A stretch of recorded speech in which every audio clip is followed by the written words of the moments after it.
Challenge করি, আমি যে লেখাপড়া করছি আরবি উনি এটা পড়েন। উনি কিন্তু বলতে পারে যে না আমি জাসদ ছাত্রলীগ করতাম না, আমি রাজনীতি বাদ দিয়ে দিই। রবি ঠাকুরের গগনে গরজে মেঘ ঘন বর্ষা, কুলে একা বসে আছি নাহি বর্ষা, রাশি রাশি ভাড়া ভাড়া ধান কাটা হরসারা। ওই কবিতা পড়ার আগে আমি কবিতা পড়েছি পৃথিবীর শ্রেষ্ঠ গ্রন্থ আলিফ লাম মিম জালিকাল কিতাবুল লা রাইবা ফি হুদাল লিল মুত্তাকিন আল্লাযিনা ইউমিনুনা বিল গায়ব। আর আমাকে রাজাকাররা বলবে আমি ইসলাম না, আমার জানাজা পড়বে না। আমার জানাজা আপনারা পড়তে চান না? মরার পরে জানাজা পড়তে চান না? দেখি রাজাকাররা যে বলে আমার জানাজা পড়তে দিত না। আমি মুসলমান, আমি মুসলমানের ছেলে, মুসলমান আমি, আল্লাহ রাসূল কুরআনে বিশ্বাসী মুসলমান। বলিবে পড়া লা ইলাহা ইল্লাল্লাহু মুহাম্মাদুর রাসূলুল্লাহ বলা মুসলমান।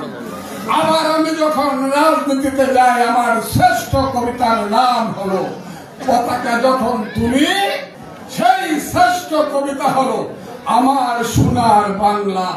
আমি তোমায় ভালোবাসি চিরদিন, তোমার আকাশ তোমার বাতাস আমার প্রাণে বাজায় বাসি। এটা হলো আমার রাজনীতির শ্রেষ্ঠ কবিতা।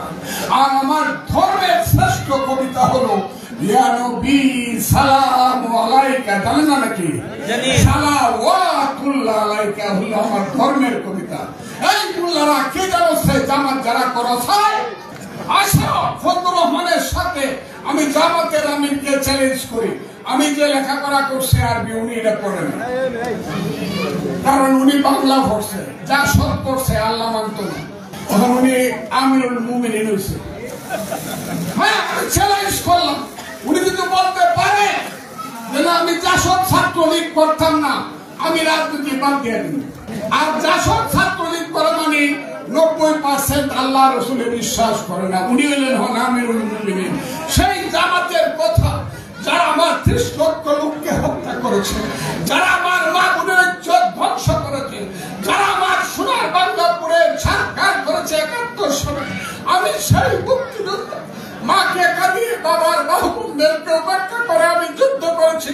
দিনের পর দিন, মাসের পর মাস, আষাঢ় শ্রাবণের বৃষ্টি ভরা রাতে বাংকারে থেকে থেকে পাঞ্জাবির বুকে টিকার টিকেছি, দেশ স্বাধীন করেছি।